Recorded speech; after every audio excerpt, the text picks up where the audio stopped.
With the first pick in the 2023 NBA Draft, the San Antonio Spurs select Victor Wembanyama from Nanterre, France.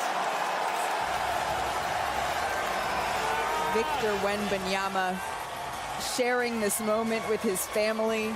Every phone in this arena is out capturing this historical moment because he is perhaps the greatest prospect to ever walk across this stage. Victor Wembanyama.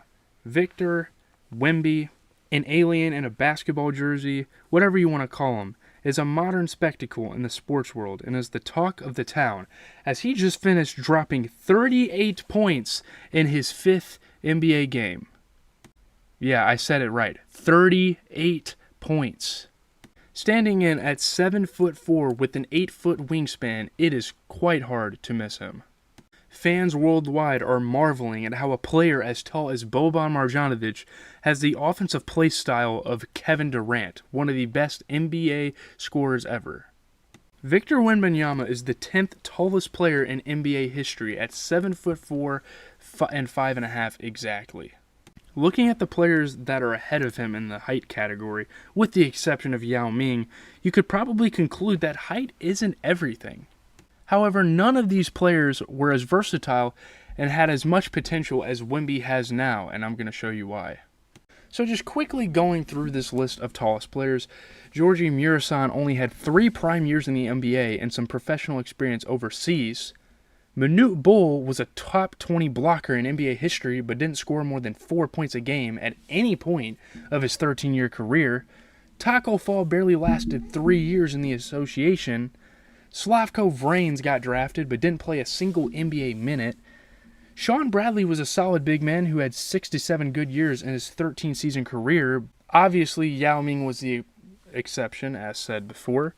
Chuck Nevitt was in the league for almost a decade and only averaged 5 minutes, less than 2 points, less than 2 rebounds, and pretty much 0 assists a game.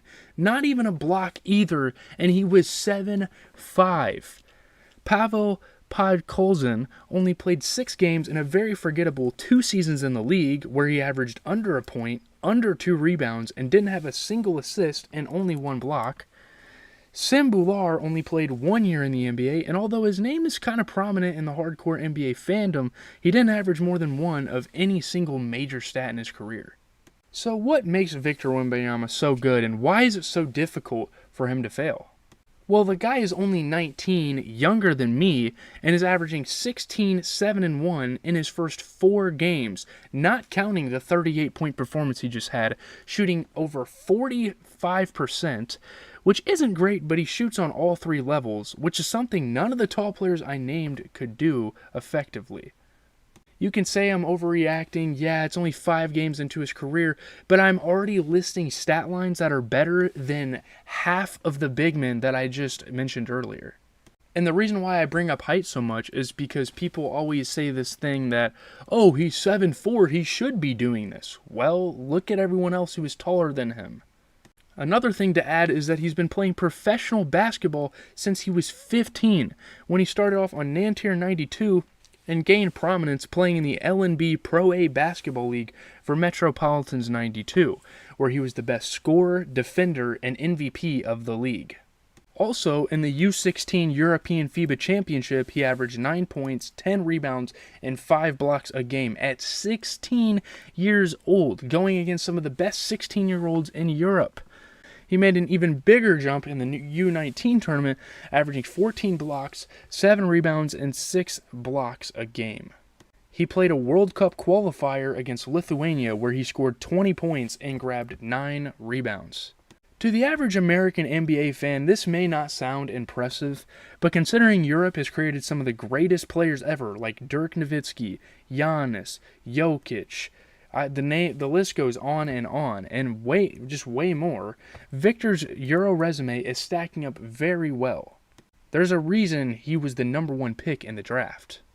If you're doubting any of this, all you have to do is watch him play in the NBA. I mean, the guy's agile enough on the perimeter to block 3-point jump shot after 3-point jump shot, tall enough that even the most elite of athletes, like Jabari Smith of the Houston Rockets, couldn't even dunk on him. and he barely even jumped.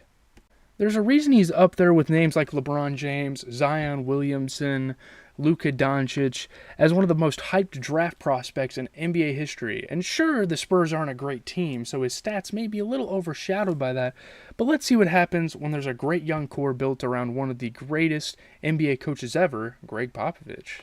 I mean, the possibilities are endless for Victor Wembanyama. We just got to watch him play. It's been GZTV. I know that video might have been short, but hopefully you guys enjoy the rest of your day, and keep this in mind as we are getting through, the first preliminaries of the NBA season. Victor Wembanyama is going to be special, and when he ends up being special, I want you guys to come back and watch this video and just marvel at how right I was.